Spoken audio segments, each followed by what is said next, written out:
Oh, what's happening? Let's see if we got everything working. Oh, turn my volume down here. It has been a while since we've had a live stream. I'm going to make sure I'm on here.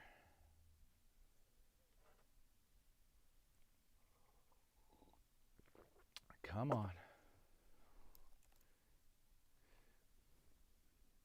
That says I'm on. I'm not seeing it on YouTube yet.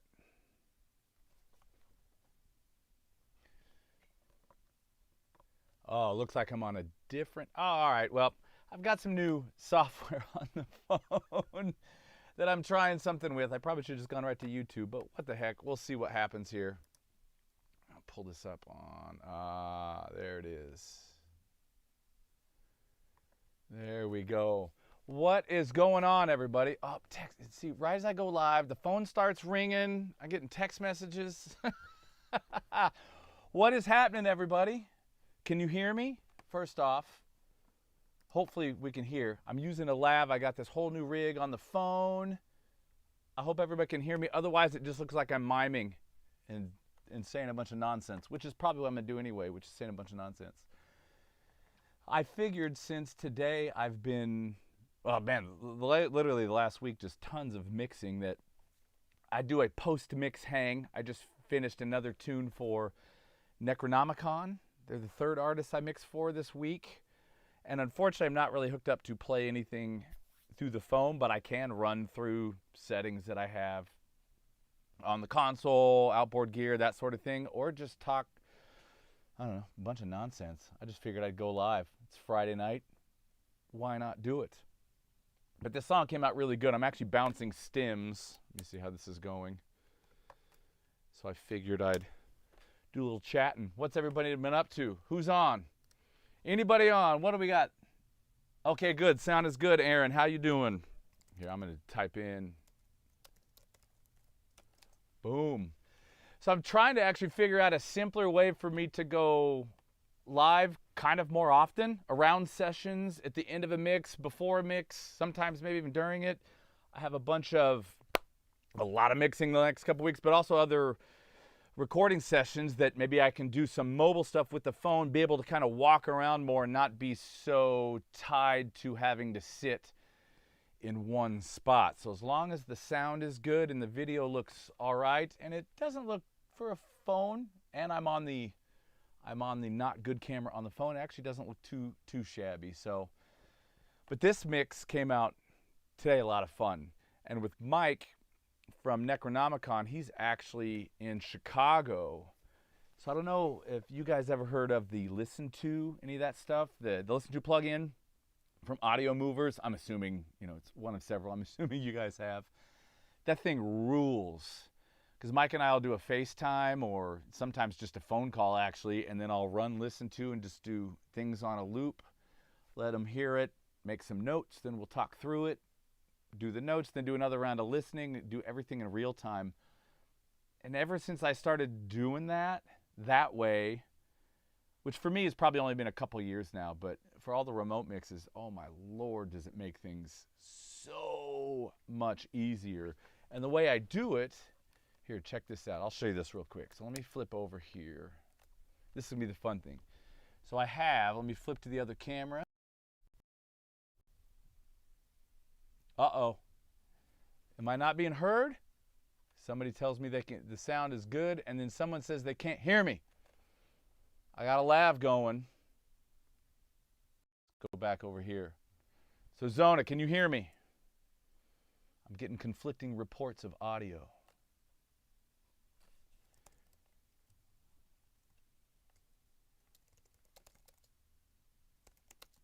Man, if this lav doesn't work, I'm going to be disappointed. Can you hear me? If I knew sign language, I'd do that. Before I go through this, I might have to pull the lav out and do this old school. Okay, good. All right, good. So here's what we have going. Here's my setup nowadays. Flip to this camera, and this I'm kind of liking with the phone. So everything, obviously off the console. Everything is working here. But I have my print laptop over here, and the apogee that it's hooked up to right down here. And then I can run, let me get this thing out of the way. So here I'll run just the listen to, and that's what goes out to the artists. And I always run it, I've got a pretty good connection here, so I run everything as good, as high quality as I possibly can.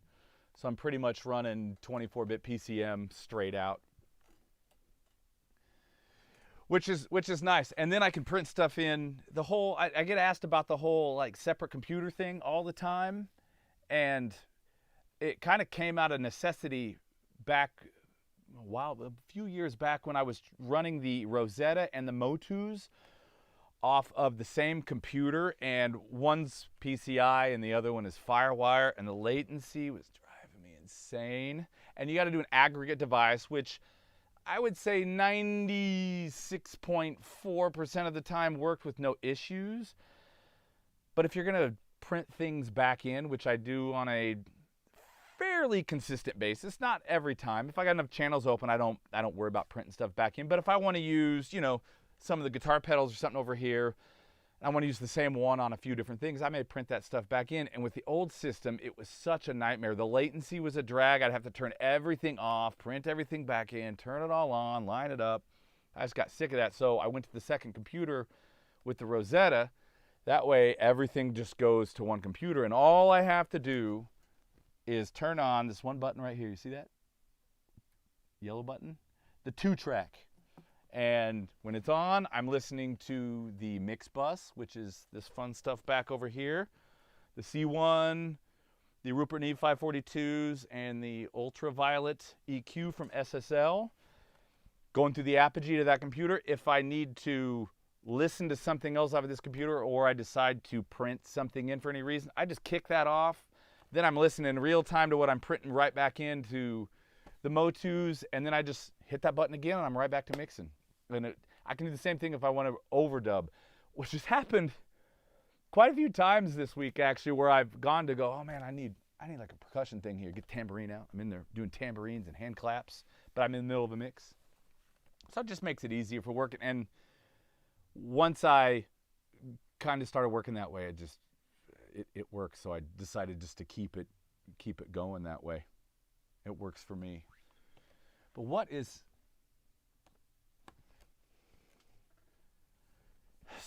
is going on? Well, here, let's do this. What was fun? Anything different? It's been a while since I've done a mix video. Let me move this. What do I have going on here? So we already talked about the mix bus. That's been, if you've seen any of the videos I've done in the last, I don't know, 2 years, 3 years, something like that, that's been my mix bus chain, and nothing's changed. I mean, the settings on the C1 I don't think have changed in years. Occasionally I'll change the ultraviolet. Like today I actually used the mid-band. I was doing death metal, so I juiced a little bit of something. I don't know what it was. Where am I at? Right around 2K, just a tiny bit, just to make things come even a bit more forward. That sort of thing. So let's see, what else? Let's just take a look here. I'm going to flip over. Let's see how this works. Go to the other camera. Engineering training. Okay. So here's the setup. I have everything muted right now just because I've been bouncing stems. I just finished bouncing the bass stem. So this I ended up with, I pretty much have the same layout for drums 98% of the time. It all comes up on those first 12 channels. And if I have a lot of toms, I might subgroup. Like this one, there were 3, so I subgrouped just a stereo pair. It says rack and floor, but that's because the mix I was doing yesterday had a rack and floor, and I didn't bother relabeling it since I knew what it was. And then I have this strip on the bottom. This is where I write in whatever hardware it's going through. I used to tape up the racks, but I just got tired of taping up racks, so I just make all my notes on the bottom, and then if I need to go find something, I can. And my drum bus, this has been kind of fun, has been these first TS500s, which I've been exploring a heck of a lot more now. And they work pretty nice. They can be a little bit dark, but they're cool. And then this Revive modded Pro VLA. I've had Jason over there do a couple pieces of gear for me, and he does a fantastic freaking job. And I just started using this again recently as my drum bus. Not hitting it very hard, but just enough to kind of tickle things. And then it goes over here to the EQ5P EQs. And you can see, look, I'm not really doing much here. And this is one of the few things that I change mix to mix, I would say. I really like these tone luxes. And in this case, I'm actually only pulling a little bit of muddiness and not a whole lot. You can see nothing there, and I got nothing on the top. Sometimes I might push top in if I want to open it up. The low end on these is really nice because it's not boomy sounding, which is really cool. But in this case, not doing it because it's all coming from the kick on the good old A range. Absolutely love that. And that's been my drum bus that I've been using probably the last 2 or 3 months. Let me go back to the other. I'm going to, oh, see, user error on Waymire.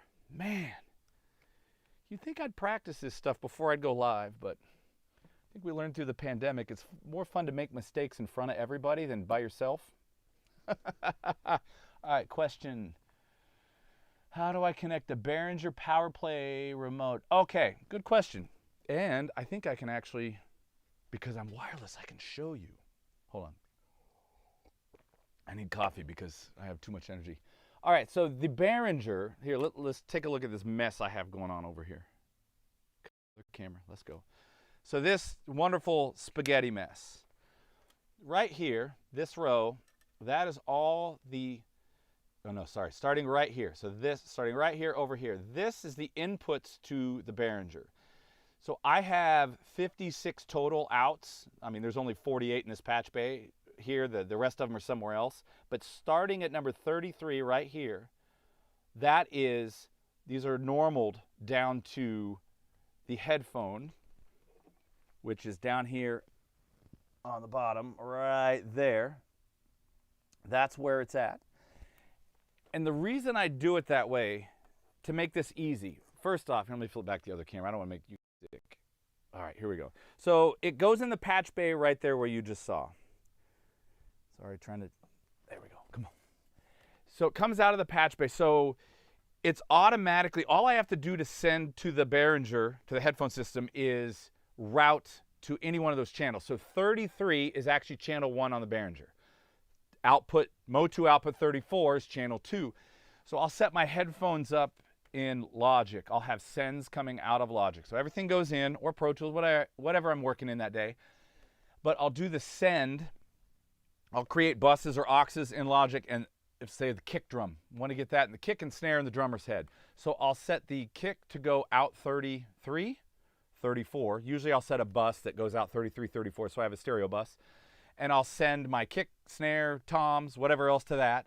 I'll set the output of that bus to 33, 34, and it automatically shows up on a mixer wherever it's plugged in. And I did it that way because I never wanted to have to patch. Patching, when you know, there's already enough patching, as you can see, that mess that's over there, and it's the same on a session. So I didn't want to have to worry about setting headphones up every single time. If I send something out 33, it's going to show up on channel 1 of the headphone mixer. But I put them in the patch bay because I often use all of those extra channels as outputs when I'm mixing. And this way I can just, there I would obviously have to patch. So if I go out 33, 34, say I'm sending some effects that I'm using in the box that's going to come out to the console, I might go out 33, 34, and then patch it into wherever on the console that I want it to show up. But basically it goes Logic, I create a bus, I set that bus to the outputs that correspond, in my case starting at 33, to the Behringer, and that's it. I don't know if maybe that answered your question, hopefully. And it's actually really easy, super easy to do that way. And if I don't have any patching, and you know, occasionally you get a session where there's not a whole lot, it's even better. All I do is, oh, what do you want to hear? Oh, the singer wants to hear the voice. It's great. I just route it to whatever channel I have the singer on from Logic. And it works really well, though I am looking to upgrade that system this year. I've been looking at the Avion and the Live Mix. I think that's what the company's called. I think it's Live Mix. I have the brochure from NAMM somewhere here. But it's really great little box. Sounds good. It's all digital. I can even keep one in here in the I hang my hear back. Wait, what'd you say? I hang my hear back off my. Oh, so you have your hear back off of your buses? Is that on a hardware Zona? Where are you routing them from? I could also patch the console into that if I wanted to. And actually, I do. My TalkBack, I have a TalkBack mic up here. That is permanently on channel 16 of the Behringer system. So I never have to patch anything for that. Just I have a switch on because I got so tired of having to hold a button down that I just got a microphone with the switch. So I can turn the switch on. You can talk all you want. Everybody can talk, and then turn the switch off, and you're right back at it. Oh, cool. API 20. Oh, nice. Yeah, sometimes I run stuff straight off the console as well. Like clicks, most of the time I'll bring a click during a session, especially drums. I'll pull a click up on a channel here. I'll use an aux off the board to send to the system, pre-fader, and that way we can pull the click up and down in here as we want, but it's always going out to the drummer or whoever's tracking as well. I tried in the beginning to not have that and run everything off the board, because the console sounds way better than the Behringers do. They're pretty hissy, especially if you get 8, 9, 10 channels open. It's like being in an airplane, in the cockpit of an airplane. Which is why I'm looking at the Live Mix is what I like, but I'm also I was talking to Hal, and originally had or just recently did some stuff with Roswell, and Jacob from Top Floor Studios in Sweden was here. That dude's badass. And he's got an Avion system too and loved it. So I'm looking into that a little bit because I've never actually used one of those. But both those guys tell me it sounds fantastic. Yeah, Zona sending all pre-fader. Yeah. I do the same thing in Logic. Everything is pre-fader out. Or if I'm sending off the console, that way you can do whatever you need to do. Mute solo, change volumes without changing the headphones. Unless you want to mess with somebody, then send everything post-fader and constantly change your mix. Best way to get an annoying guitar player or singer under control is to constantly change their headphones. Don't do that. Don't do that. That one's gonna get me a thumbs down by somebody. Anybody use Avion, the Avion system before?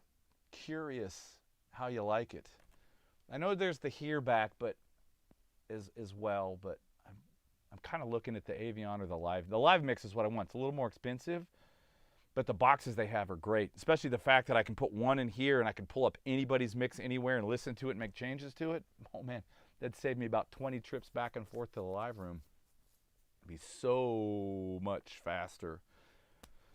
Let's see, what else is in this? I'm not really set up. I can let you hear these drums, maybe. I don't think Mike would get mad. And Joey killed it on this. So let me go here. Let me open up.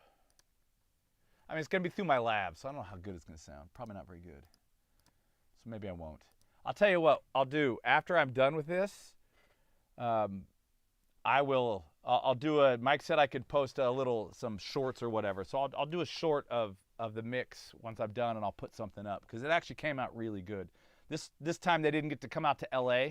They're coming back for 8 days in May, but they're doing a bunch of singles leading up till then. So they've been, Mike's been doing most of it in Chicago, and then Joey is Philly, I think, or outside of Philadelphia somewhere on the East Coast over there, and then send everything over. So we got kind of a conveyor belt thing working on. Man Network, what's happening?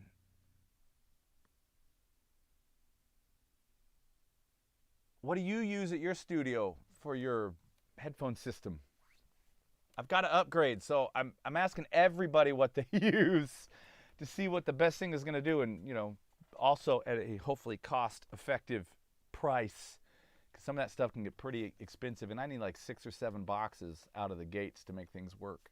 So I'm curious what. So I have YouTube up here too, so I can see the comments, because it's my iPhone 13 mini. That screen's a little too small to see everything there. Let's see, what else is cool? Oh, you know one thing? All right, this has nothing to do with talk here back, but this OD glove, I've been doing a lot of parallel with not just parallel compression with the bass lately, but using some overdrive pedals, especially if I only have DIs to work with and I may not have time to reamp, or occasionally I just don't want to. So I've been trying something else, and I have a few different ones. And this OD glove, this thing's like $70 or $80 or something. It's not even expensive. Has been the winner so many times in the last week over the other stuff. And just the way I do this is all in context, so I never like hook it up and see if it's cool and get a good tone and then see if it works. I always have the track going, go, what am I missing? What's going to help cut through? And holy crap, man, OD glove for the win on 3 of the 4 mixes this week, actually. The other one was the Scrambler from MPEG that I call the Skit Scrambler. If anybody knows the Arrested Development, they'll get that one. And now You Hate Your Hearback System. Oh, the Midas thing. What do they got going for headphones? Are you using a Midas mixer? I know they have their own boxes because I looked at them, but I figured it was kind of like the Persona stuff where it's made more for their ecosystem. Danny, the Trident Automation. I don't know how much I'm allowed to say right now. This version of it is close, but they've decided to make a couple changes and tweaks that I think are going to be really, really, really good and better than even what I have right now. And I think that's probably all I can say at the moment. I'm chomping at the bit to say more about it. I can't wait, actually, because I want to just go, bam, here it is. But I know they're working on a couple things still, and they have multiple things going on. So it's not always at the top of the list, I don't think. But as soon as I can say more, I will. I promise, because I'm ready. Because I can tell you, I can't work the way I want to work without having the automation. It's just not going to work. How many times can I say work at the same time there? So for me, it's kind of it's a necessity. I mean, I don't mind moving things with my hands, but I don't have the benefit of always having the band with me, so I can't get people on different faders. So having the automation it's an absolute necessity for me. Personal mixer system that you can link a bunch together. But what is the hub for it? Because like the Behringer has a 1-rack unit hub that has, I think it's 6. Yeah, because I'm maxed out. It has 6 Ethernet ports that are all PoE, so it's powered Ethernet, and then it has a little bit of gain control. I know the Avion, I think you have to have 2. You have the analog input, and then you have an Ethernet connection to the hub that sends out to everything else. Does Midas have something like that? Is it similar to that as well? I'd be very curious to know that. So yeah, sorry, Danny. That's probably about all I can say on the automation at this right now. I know it's been in the works. I feel like an NFL coach talking about an injury. It's week to week. The following week, it's week to week. Turn that light behind it. It's bugging me. But that's, unfortunately, it's week to week. But it is, even what I have here now, which is not the full meal deal yet, is really, really cool. So I think it's going to be a fantastic thing for them once they get it the way they want it and they're ready to release it. Let's see, what else? Do I have anything? Let's just talk about, unless someone has any questions, I'm going to nerd out on some gear here for a second, just for fun.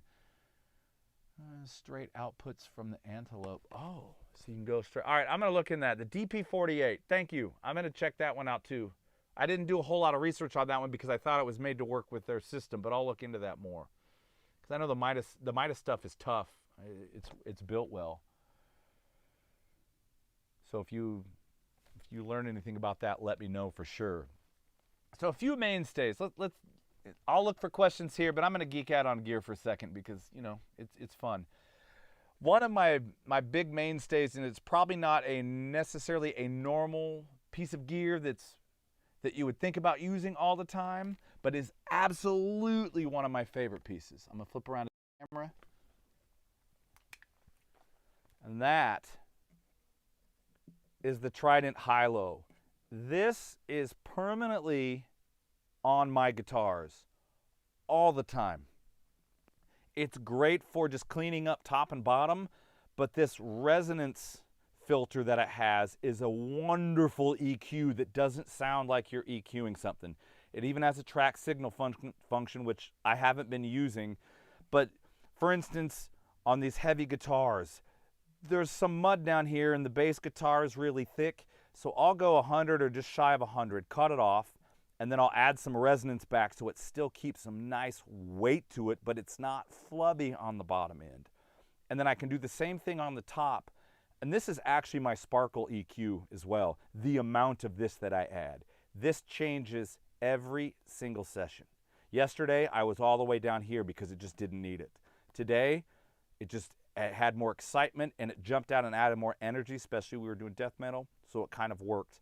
My cutoff point is usually somewhere around this 4.5K. That seems to be a magic spot when using this resonance. It also changes how the cutoff works. If I were to turn that off and just use the slopes, it's very different vibe than when you have these on. They're great on a lot of things. I mean, they're just really cool. But on guitars, just absolutely fantastic. And then the second thing right above it, you guys are gonna laugh, but I love this damn thing. This good old TPS2. This is my, see this P-Satch? Spelled T-A-C-H. My P-Satch. Satchmo. This is my parallel saturation that is 99% of the time is only for my rhythm guitars. There are two settings on this that I use constantly. Let me get, you can see there, I'm in the vocal setting or I'm in electric guitar. Dark, bright and exciting.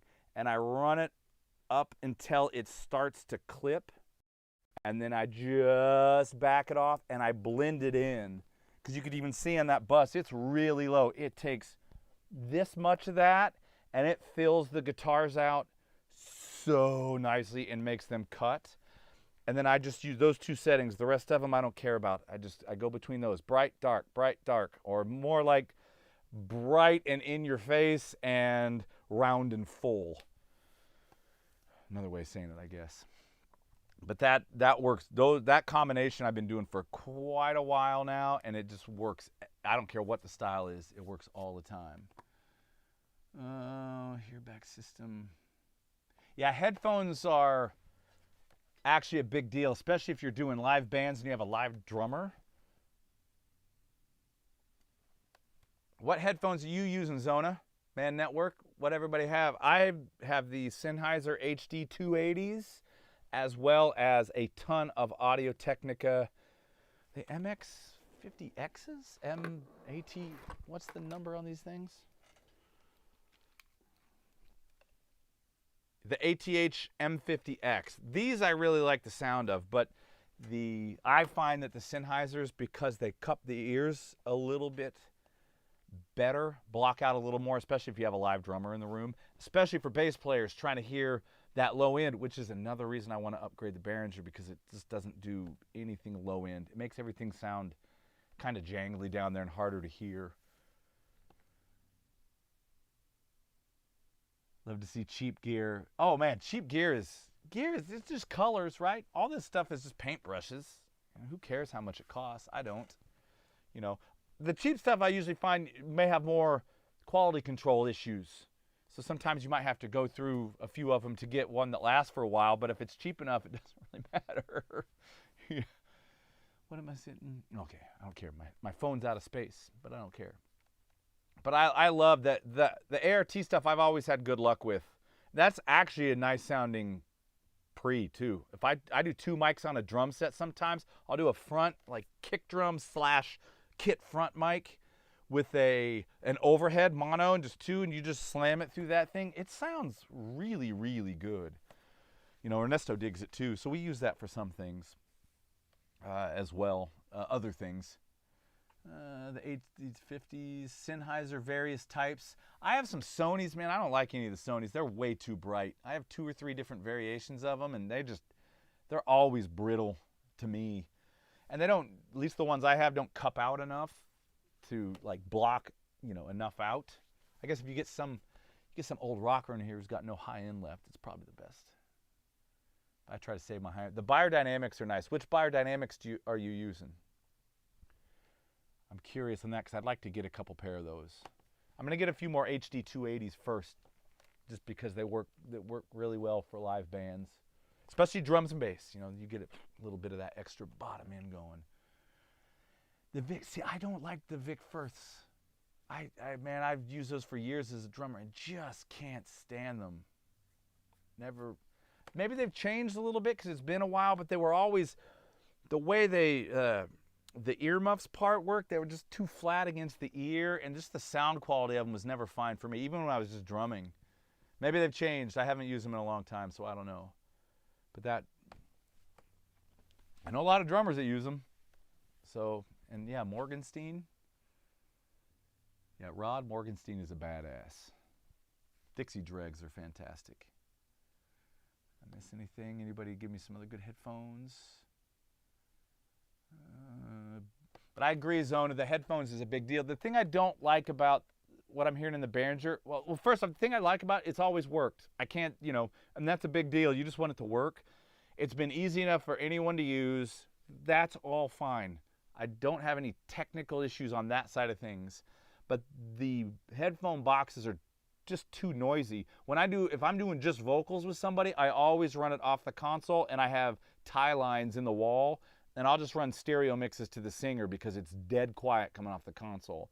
Otherwise, there's always that, like airplane going. And then I don't like the lack of low-end clarity or depth in them. You could crank a kick drum and drummer wants to hear that, even though you're sitting right on top of it. Sometimes you have the headphones loud and you need a little reinforcement, and they don't push it at all. It just gets lost in the mess. Same thing with bass. And actually, it's bass players usually are the ones that have the most complaints with the system. And I love bass players, so I want to try to, get a better sounding system for all the bass players out there when we're tracking. The DT700s, the 770s, those I've used. Those I really like, actually. And they're light. You put them on your head, and it's like you're wearing a cloud. It's fantastic. Yeah, I should get a couple of those.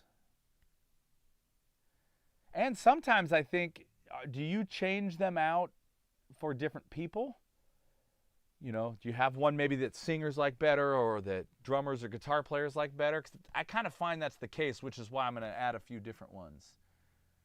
Ken Shock, you guys, there is a monster, a legend on the chat right now. Dr. Ken Shock.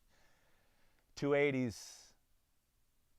Yep, he knows. He knows. You guys go check out Ken's Instagram.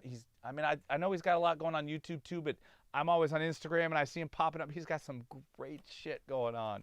Go check that out.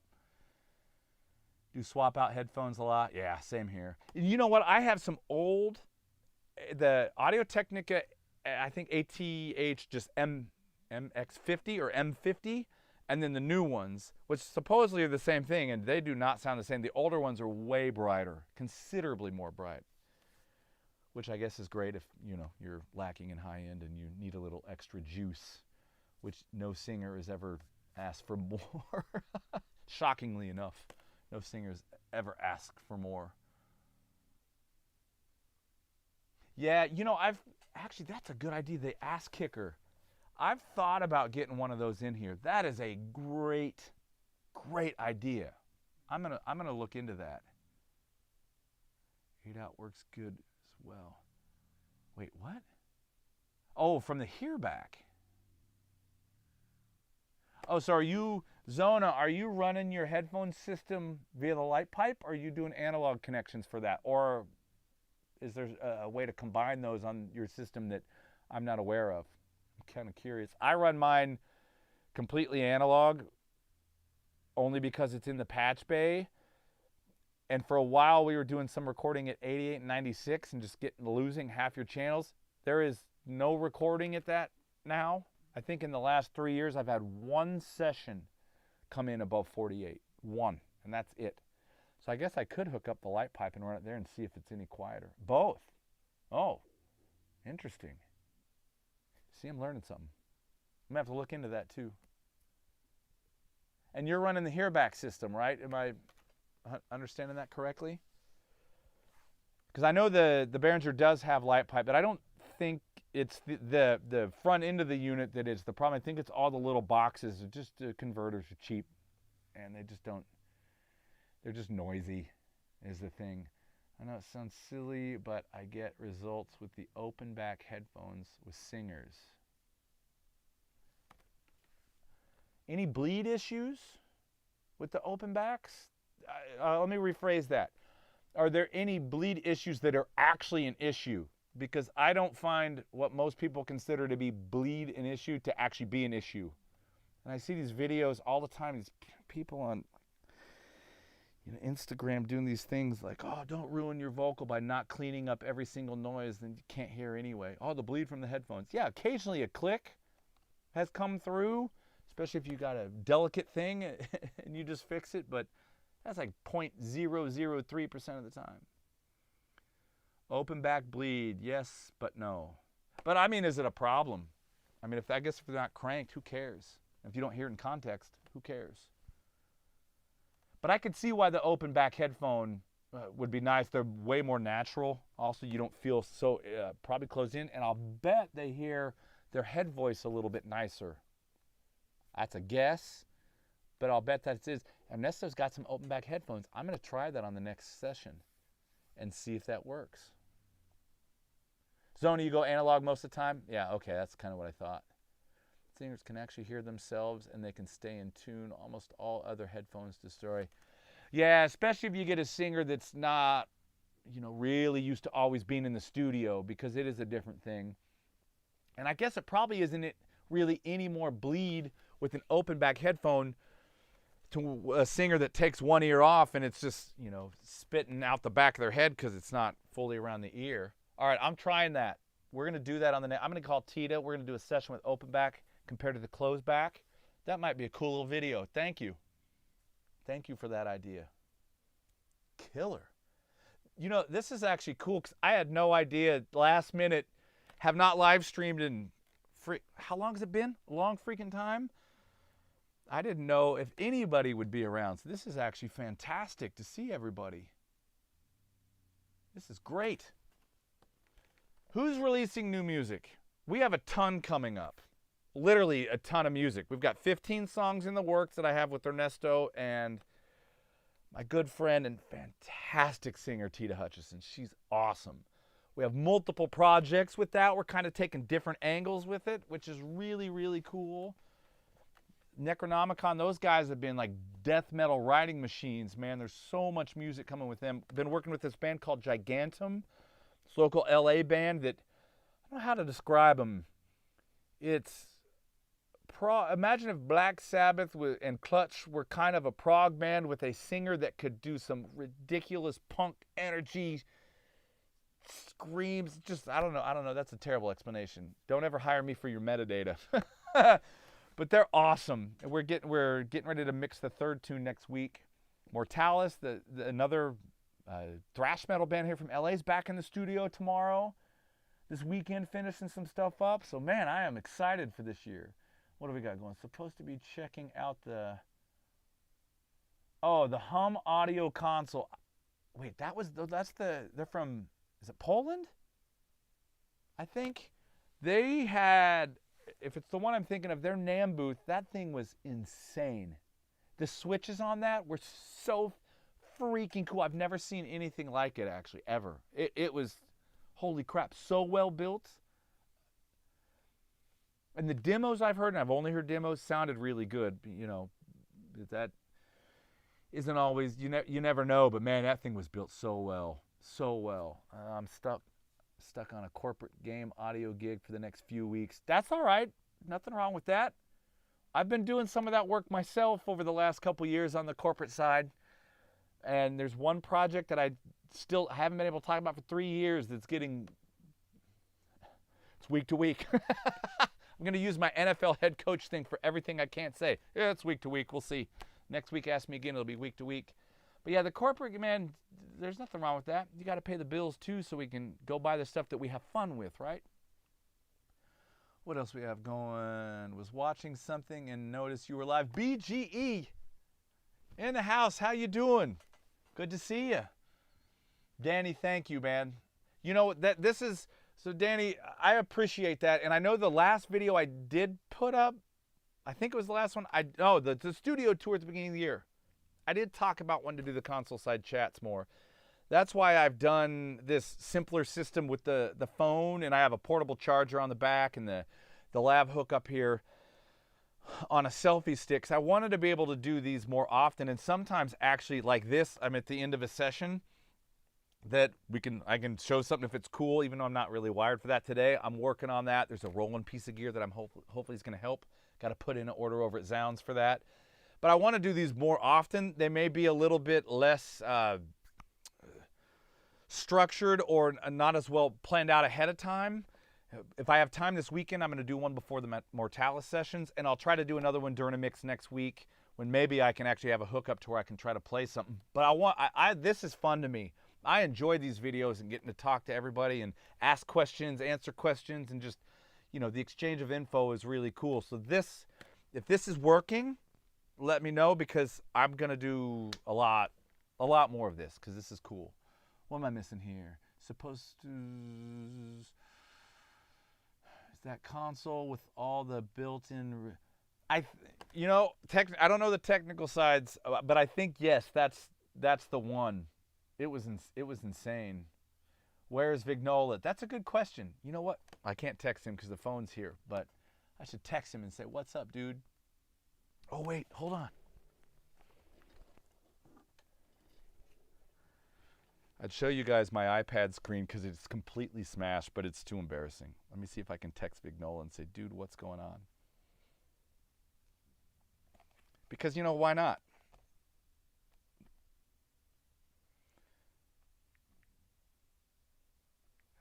There he is. Let's see, dude, where you at? Question mark. Oh, that's a period, not a question mark. Man. We'll see if we can get him on here. He's been doing he just did a whole remake of, rearrange of his studio, and that place looks great.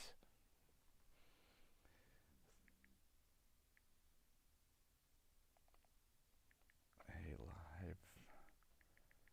Don't you love it when people type and they say what they're typing? It's crazy. It's like I'm turning into the old man. Get off my lawn. Live stream. This is fun, watching me type on an iPad. But we're here for riveting video. Delilah's even sleeping in the background. That's how exciting it is in here. Delilah's asleep. Let's see, what else? Oh, okay. Back to a gear thing. My brain's all over the place right now. I haven't had any dinner yet. I'm starting to get a little loopy. I've been building a bunch of new stuff from DIY RE lately. And I will do some videos with this stuff soon. I've just been so busy I haven't had time, and I'm still getting to know some of it a little bit. I built 2 of the OLA 500 compressors. I built, what do I have here? It's new, actually. One of their FA38s. They're Trident little guys here. Oh, these are the Mojo Maestros. I built those a long time ago. I have the JFET in there as well. And I've been experimenting a lot with some of my mixing techniques, and I've been using them a lot more with vocals to try to create different types of saturation that I combine together to create a sound. Like right now, the vocal that's been all week, from death metal to just key to singing full on just rock stuff, has been a royal blue on the top, feeding into a JFET and ending up with a DIY. Of course, we're talking about the DIY. The 15 IPS. Then that goes over to a Cush Audio Clairphonic and finally ends up at a Rupert Neve 535. And I've been using that more as a limiter. I set it 8-to-1 fast, and it's only kind of hitting the tops. And then I can push into it if I want to. And then a bunch of stuff in parallel. But that's been the main vocal, and it's been really cool to... I can obviously change the amount of any one of those, especially on the DIY, the color palette. It's really... Here, instead of talking about it, let me just show you. That's why I've got this set up. Go to the front cam. So this has been it. So I got a royal blue in this guy. This is the JFET, which I did not use on any of the death metal stuff. Those vocals were already gnarly enough. And then a 15 Ips right here. And this I just leave hammered. You know, it's actually quite subtle, but it does a nice rounding that's cool. And then the 15 Ips, if you hit it hard enough, it gets a really cool breakup, which is nice. Then that goes over here to the Clairphonic. So what was I using this? I was in open. I usually go between open and lift because, well, that's the only two choices. And what am I at in the top? Presence. And that's usually, this almost never changes. Almost never. This one does. I'll go, depending on the vocals and what it needs, I go between those two. And then that goes down here to the Rupert, this one right here. Let me get the light out of the way. So that's the actual setting. I feel like I'm doing a recall video right now. But I'm only tickling, I never really go past 2. Occasionally it might hit 4, but I'm using it as, Coloruptor. This, we got to talk about that thing. Hold on, let me sit down. We got to talk about the Coloruptor. Get back on that camera. The Coloruptor is probably my favorite new thing that I've built. This thing, I have it in front of me. That thing is one of the coolest compressors I've ever used. I don't even know how to explain it. I know it's based on an opto circuit wired incorrectly on purpose, I guess. But it has been my parallel on vocals for the last week, hammering. If you saw it in the video, it's like it past 3 o'clock. I mean, just hitting it. But it does the warmest, roundest, coolest character thing on a vocal, and you blend that into any vocal, and it's instant thickness, it's instant attitude, and texture in a really, really cool way. It's also cool on bass. It's cool on everything. I've only had them a couple weeks, so it's been my vocal parallel compression, one of them, and I'm actually loving it. And I didn't know that it's based on a 500 piece of gear that the company, not DIY-RE, it's actually built or made by another company. They have a 500 piece of gear that has a couple other controls on it.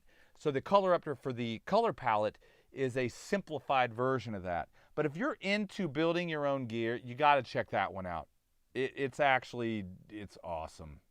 I'll do a video just on that one. Matter of fact, I need to build one more first. And then I'll do a video on it because it is freaking cool. If I miss anything here. I'm actually wiring up. New desk, what'd you get? Man Network, what'd you get? What's the new desk? Yeah, Delilah, let's see. She's actually, you don't even hear her. She's back. Wait, where is it at? Right there she is. Just crashed out. She got to eat, so she's happy. Been playing a Yamaha. Oh, cool. What size kick on that Yamaha, the hip-hop kit? Those are small. Are they 18s or a 20? Is it, am I thinking of the right? Danny T, yeah, it'll be Chipotle for dinner.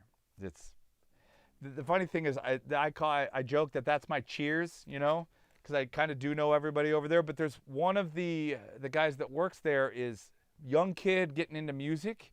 He's actually worked a couple sessions with me before, and he's been writing. So every time I go there and he's working now, he's either showing me another piece of gear he's looking at, or something he's working on. So I'm waiting for him to get a couple of his demos done. Then he's gonna come over and we're gonna do a little bit of recording sometime. So it's actually kind of cool. I get to go to Chipotle and talk about recording music. Who would have thought that's the case? Okay, more gear. So that's been the vocal setup. Well, part of it. That's been what see, brain all over the map. I'm going to need food soon. But that's been my main vocal channel. So here, let me just, so you have a little reference. Let me go down camera again. This, forget this one for a second. These two guys right here. This is channel 21 and 22. This is where my vocals always come up, my main vocals on the console. I put them here all the time. I have my parallel compression when I need it over on the left, which is channel 20, and I have any background vocals. In this case, this week I had gang vocals, so they were here. If I have more channels than that, they'll go over in this bucket. That's where I'll put extra stuff.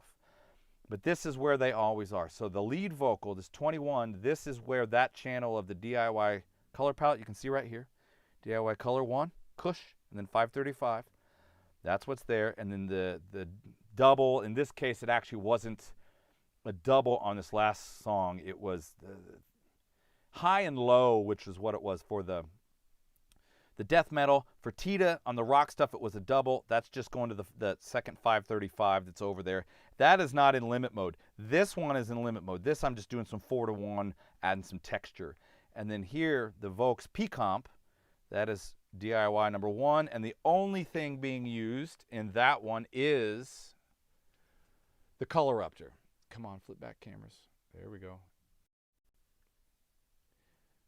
This software for the phone is actually kind of cool. I'm using it, it's called Prism.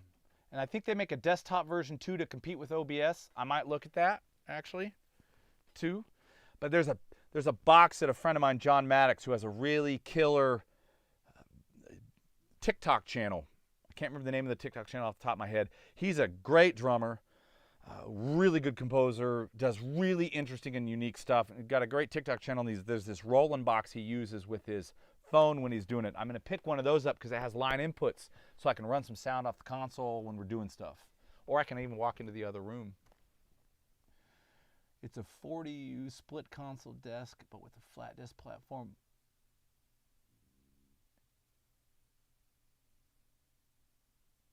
That sounds cool to me, man. I wish, when I had the Trident add more channels, I only added 8 to 32, and I actually wish I would have added 16 and gone to 40, because something tells me I may be going back down next year going, hey, do you have any bigger frames? I need to go to a 40. Especially for some of the work that's been going on where I've had a drum session up, I've had a reamp section in like the middle, and then I've had a piano and organ set up over here on the right bank, and I can literally switch on the fly. Ooh. Okay, I'm going to show you one thing. This is something I've been playing with. I just said the word piano, and it made me think of that. Let me unplug the phone here for a second. Power. Okay, here we go. We're going to walk in the library. Let's go over here. So this is, I'm going to do another report on this soon. It's a train wreck out here. But this is something I've been playing with a lot lately. And this is a complete and utter wreck, but I've been using whatever I have left to make this work. So I'm tracking a lot of piano by myself. I'm working on some of my own music that's getting there, and as well as doing some soundscape stuff. And those, they're not even plugged in yet.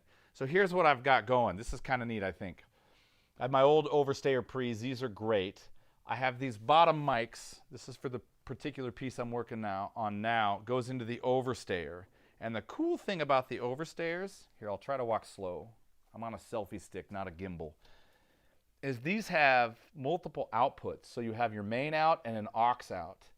So on this one, I'm actually using both. The main outs go into the patch panel over there and directly into the Motus. So I can sit out here playing. I can even do this with the organ, which I do. Set all my mic pre-levels, all my gain staging, and I don't have to go run back and forth to the console to try to get everything set up, which speed things up a lot.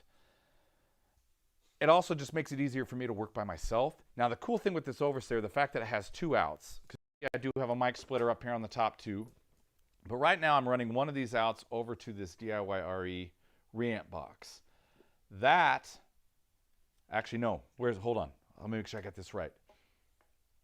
Yeah, no, it's going to this mic pre, and then to a reamp box, and then it goes over to the pedals.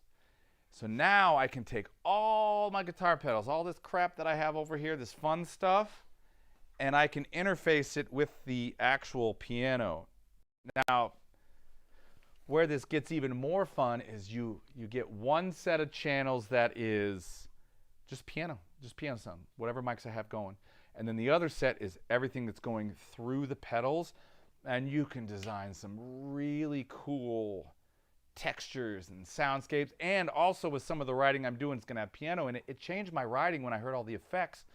And it's actually morphed so much that I've pretty much redone everything that I had at the end of last year that was ready for my first release. It's been almost all completely redone because it was just so much fun with the guitar pedals. The other thing I have here, these are some old MXLs. That is what I'm going to plug these mics into. So I'll have something up here for the hammers.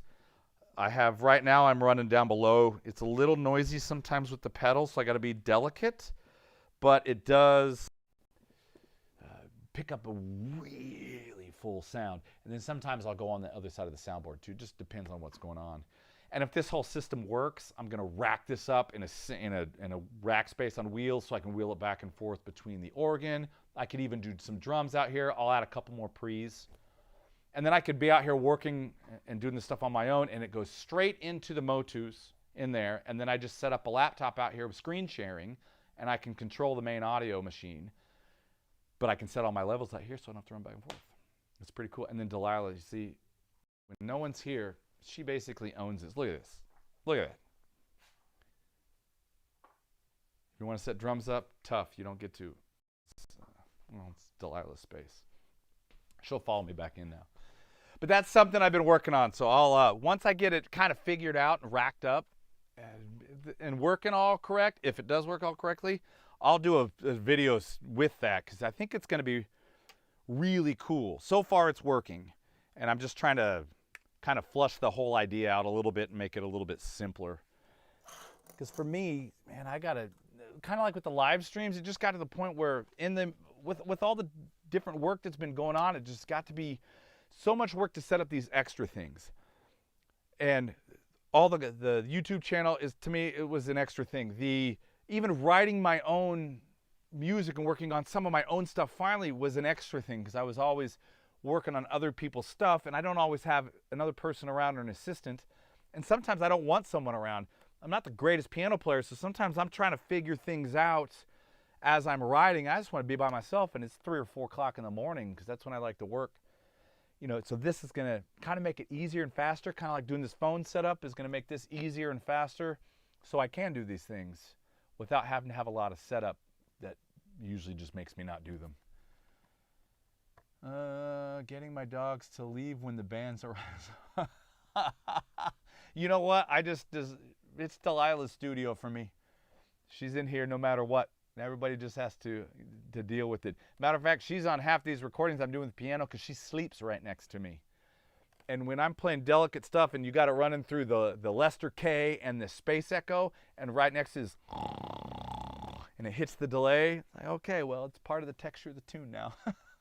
Plus, I think everybody here likes Delilah better than me, and I'm totally okay with that. So it's not usually an issue. Okay, Zona, what do you got? There's an expansion on the API to go to 40. Oh, nice. Yeah, are you mixing on the console? Do you use it for that? Because I definitely do.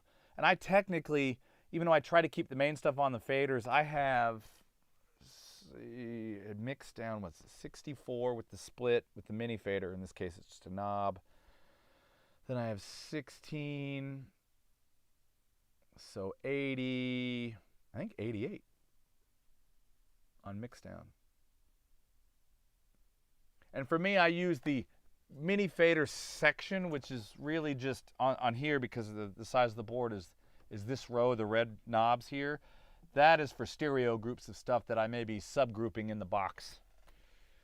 And that way I can just open them wide up, and then anything else, volume panning gets done ITB. And then I save the important stuff for the faders. because I still prefer the panning on the faders. It's just if I take the board and I pan something like that, I hear it go there. I find that in Pro Tools and Logic, I have to go further out to know, like, to feel where things are. And you do it on the board, and it's just like, oh, that's where you put it, that's where it is, which I really like. Record and mix. Boom. Love it. Yeah. Yeah, BG Delilah's the studio manager, period.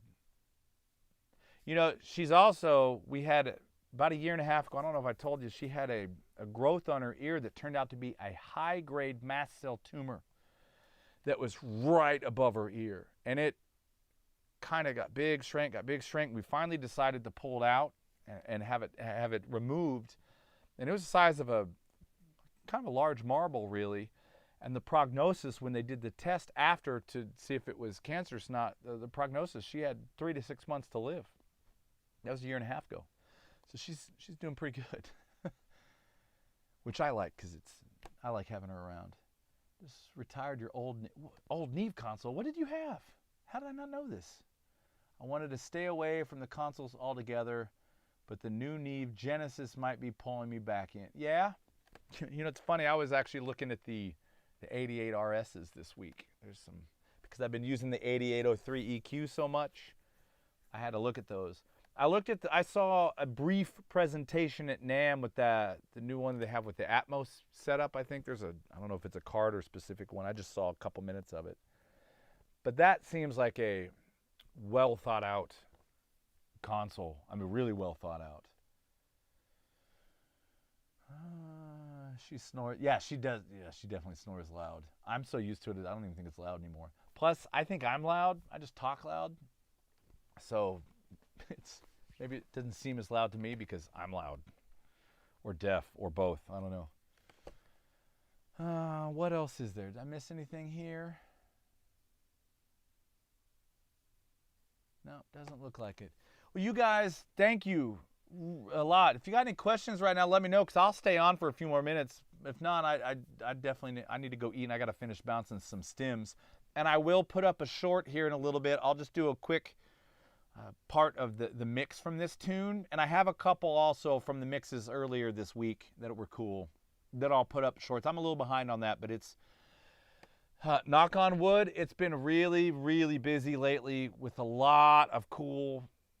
I mean, we all say that, cool. I like everybody I've been working with, and it's varied through everything, and I'm having a lot of fun. So I'm behind. I have been trying to take some video pieces as I go. I need to just put some of them up.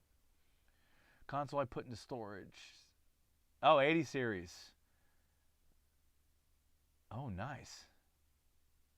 Okay, so why did you? What was the reason for moving away from the Neve? Was it upkeep? Were you just wanting something different? Or literally were you just like, I'm sick of a console, gonna go somewhere else, and then you're getting pulled back in now that you took it out? I'm curious. Yeah, thank you guys. I am gonna go get some dinner. This has been awesome. This is gonna happen more. Might even be this weekend, probably Monday or Tuesday when I'm mixing. Well, as soon as I get that rolling box, hopefully that'll show up sometime next week. I guess it's a holiday weekend, so probably nothing's going to ship at all this week. Upkeep is insane. Yeah, that's one thing that I don't have a problem with this Trident. The only upkeep is keeping Delilah's hair off of it. Oh, hold on. This is cool. Hold on. You can still hear me. This is great. I have a friend of mine here, Adam. I'm going to say his last name wrong because I always do. Lassus, Lassus, has a killer studio over in North Hollywood. He posted on he was cleaning his console. This is great. Talk about something that makes you happy. For like $6 on Amazon, were these microfiber cleaners that go on, I think these are made for cleaning, not drapes, but what are those things called that cover the window, Delilah, that you can turn, you know? But check this thing out. It's got a brush on one side, and this just happens to fit perfectly in between the channels of the console, and you can just go right, here, I'll go back over here, you can kind of see it. I can go right up and down the console and just clean everything in between. I can do this every day. This $6 made me very happy. It's the small stuff sometimes, right? Blinds. That's what they're called. See, I need food. On that note, since I can't remember the word blinds, I think it's time to go. I'm going to see you guys soon. Have a fantastic weekend. Thank you, everybody, for coming on short notice. This is really cool, man. I miss these things, so we're going to do more of them. So stay safe this weekend. Make some freaking music, and I'll see y'all really soon. Take care. Now I got to figure out how to stop this.